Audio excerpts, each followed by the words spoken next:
kaibigan dati na hindi mo na kaibigan ngayon? Meron ka bang ganong klaseng kaibigan?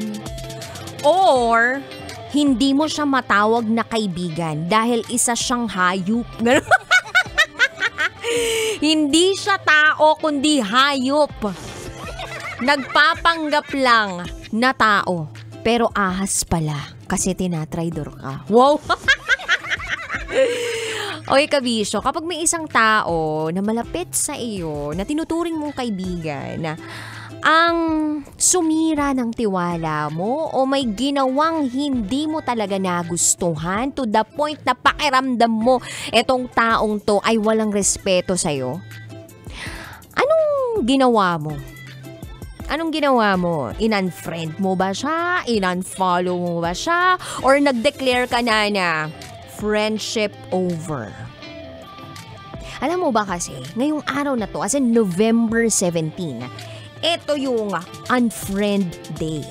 So kung meron kang gustong i-unfriend mo na friend mo sa kasalukuyan, ito na ang pagkakataon mo. Alam nyo, sa totoo lang, kapag ang isang tao tumatanda, kumukonti yung kaibigan niya. Doon mo malalaman na tumatanda ka na kapag kumukonti na yung kaibigan mo kasi mas na-identify mo na kung sino yung totoo mong mga kaibigan. Ito yung mga klase ng kaibigan mo na sa hirap at ginhawa, nandyan, hindi bumibitaw. Kasi may mga kaibigan na nandyan lang kapag nasa tugatok ka ng iyong buhay o nasa taas ka eh. Pero kapag nasa baba ka, ikaw naman yung nangangailangan ng tulong, hindi mo sila mahanap. May mga ganong klaseng kaibigan. Kaya ako, I'm so grateful na meron akong mga kaibigan na handa akong samahan sa hirap at ginhawa. Buong Love Radio team, yung best friends ko na nasa abroad, tsaka yung best friend ko na si MC.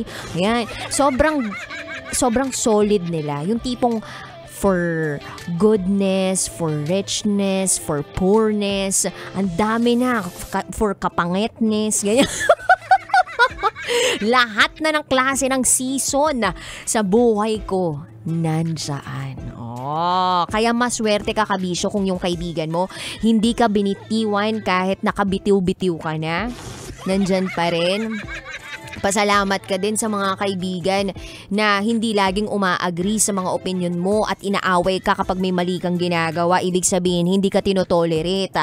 Gustong mapabuti ka. Yan ang mga totoong klase ng kaibigan. Yung napapabuti ka, yung talagang hindi ka itotolerate sa mga maling gawain. Kaya kabisyo, sinasabi ko sa'yo, treasure your quality friends.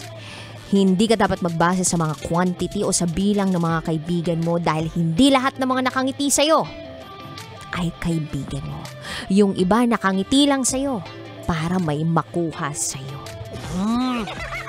Tumingin sa katabi. Yan ba ay legit na true friend? Or nagpaplastikan lang kayo? Charot with darot. Buti nga ngayon na mas na-identify na natin kung sino talaga yung mga kaibigan natin. Mas namumulat na tayo because of the prevalence of social media. Ang daming mga usapin tungkol sa true friendship. And speaking of friendship, nandito yung kaibigan ng kapatid ko. Yung pamilya ng kaibigan ng kapatid ko. Dati sila ng kapatid ko, naku, ang dudugyot pa nitong mga to. Sumasakit yung ulo ko kakahugas sa mga pinggan ng mga pinagkainan nila.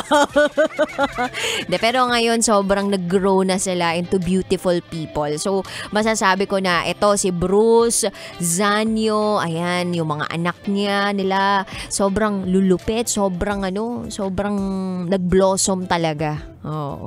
So wala lang, yung kapatid ko hanggang ngayon nandun pa rin. Wala. May development naman.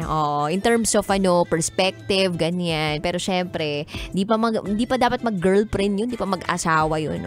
Kasi sarili ngang kuko, hindi pa malinisan eh.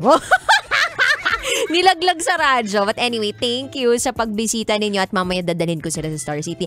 Anyway, 3 to 5 p.m. tayo magkakasama ngayong araw na itetsywa kapiling na ang babaeng naniniwalang hindi man ako palaging may pera.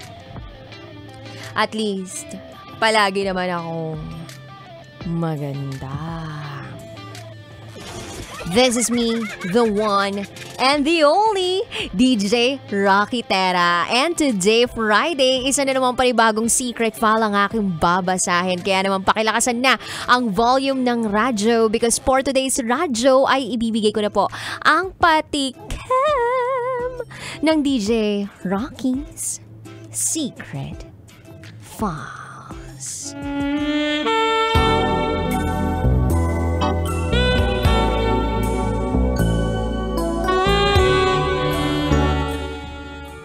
Bigla akong nakarinig ng pagsabog ni Macho Man.